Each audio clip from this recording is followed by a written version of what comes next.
Materi peneguhan pernikahan.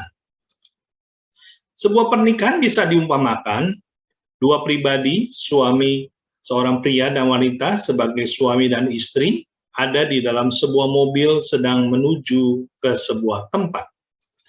Ada 3 hal yang diperlukan buat kedua pribadi ini dalam pernikahan. Yang pertama, mereka harus punya tujuan yang sama. Yang kedua, mereka harus terikat janji untuk tetap bersama dalam perjalanan. Yang ketiga, mereka harus sepakat mengikuti rambu-rambu jalan. Dan ketiga hal ini bisa terjadi jika terjadi komunikasi yang intim di antara mereka berdua. Yang pertama, punya tujuan yang sama. Tentu, kita pertama harus bertanya, sebenarnya apa tujuan pernikahan itu?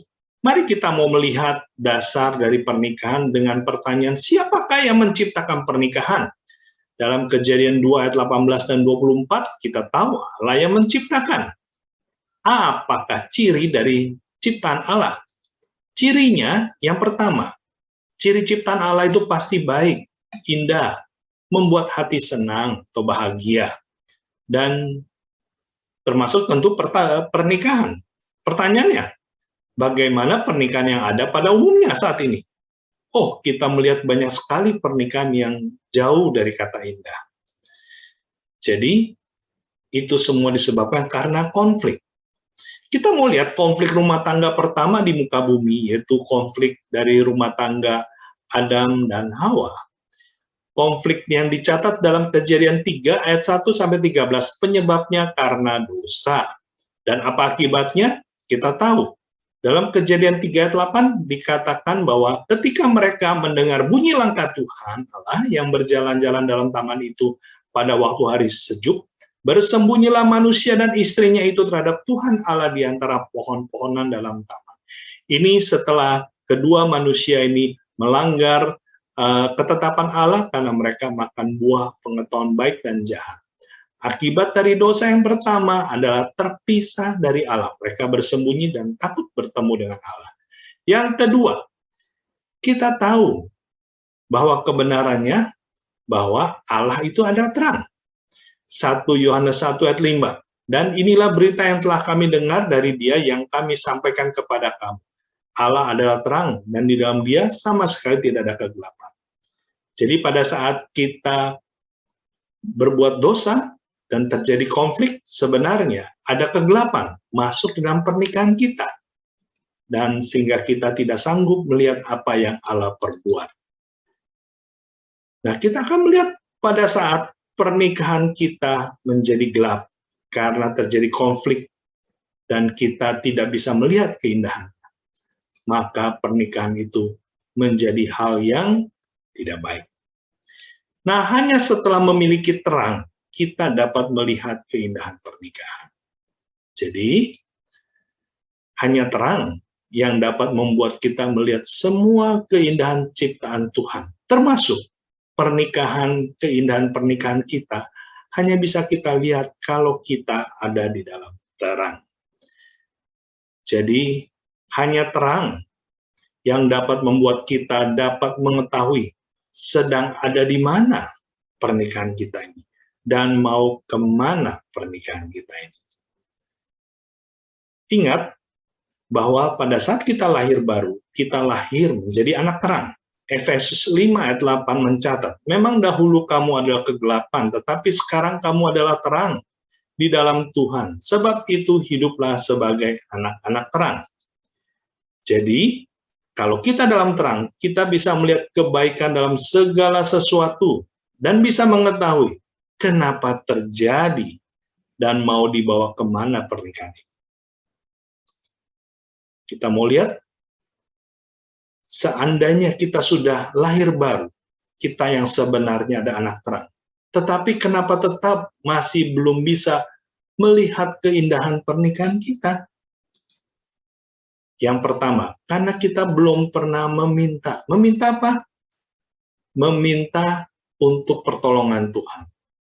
Dan yang kedua, kita tidak sadar bahwa Allah sudah memberikan 2 penolong. Kalau kita sudah menikah, ada penolong yang pertama yaitu penolong Roh Kudus, dicatat dalam Yohanes 14 ayat 16, aku akan minta kepada Bapa dan ia akan memberikan kepadamu seorang penolong yang lain supaya ia menyertai kamu selama-lamanya. Roh Kudus akan menolong kita untuk kita sanggup melihat dalam kondisi apapun pernikahan yang sedang kita alami, kita pasti bisa melihat ada tangan Allah di belakangnya. Masalahnya, apakah kita sudah minta pertolongan Roh Kudus, Sang Penolong itu? Yang kedua, penolong yang Tuhan sudah berikan adalah pasangan kita. Apakah itu suami atau istri kita? Karena seperti dikatakan dalam Kejadian 2 ayat 18, pada saat pertama kali Allah memberikan pasangan kepada manusia pertama, yaitu Adam. Dikatakan Tuhan Allah berfirman, tidak baik kalau manusia itu seorang diri saja, aku akan menjadikan penolong baginya, yang sebadan dengan dia. Jadi, apakah kita sudah minta pertolongan dari suami atau istri kita untuk supaya menolong kita bisa melihat keindahan pernikahan, sekalipun mungkin pernikahan kita sedang melewati masa-masa yang sulit. Ada dua penolong yang Tuhan sudah berikan. Masalahnya, apakah kita sudah minta atau belum? Harus ada terang dalam pernikahan. Tanpa ada terang Allah dalam pernikahan, kita nggak bisa lihat keindahan. Kalau kita bisa lihat keindahan, kita baru bisa bersyukur. Pertanyaan yang harus kita renungkan, apa yang membuat hatimu bersyukur kepada Tuhan akan pernikahanmu sampai hari ini? Coba pikirkan baik-baik. Inilah gambar Allah yang ada dalam pernikahan kami. Kalau kita menemukan yang kita syukuri dalam pernikahan yang kita jalani, kita akan melihat gambar Allah itu ada di dalam pernikahan yang kita jalani. Gambar Allah dalam pernikahan itu seperti seorang pemahat. Dia akan membuat sebuah patung, muka manusia di dalam sebongkah batu. Pada saat dia ditanya, bagaimana Bapak bisa membuat patung begitu indah? Dia hanya menjawab, saya mudah saja. Saya hanya menyingkirkan bagian-bagian batu yang tidak perlu supaya patung itu terlihat. Demikian pula pernikahan kita. Bagaimana caranya kita bisa melihat keindahan pernikahan kita? Caranya cukup mudah. Singkirkan saja bagian-bagian dari pernikahan kita yang nggak perlu, yang tidak sesuai dengan kehendak Allah.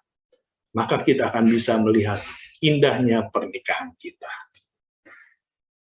Jadi, coba renungkan. Ambillah waktu setelah kita mendengarkan bagian. Apa yang sudah saya syukuri sepanjang pernikahan ini? Apakah saya mengalami kasih-Nya Allah nyata dalam pernikahan yang saya jalani? Apakah saya mengalami kuasa-Nya Allah? Ataukah saya menerima hikmat di dalam segala masalah yang saya hadapi selama ini dalam pernikahan? Ataukah pembelaannya? Apakah kesetiaannya yang tidak pernah meninggalkan saya saat saya harus berhadapan dengan masalah yang timbul dalam pernikahan? Apakah karena penebusan? Apakah karena penghiburannya? Atau perlindungannya? Segala sesuatu yang kita bisa alami bersama dengan Allah dalam pernikahan. Dari situlah kita akan tahu, inilah tujuannya aku menikah.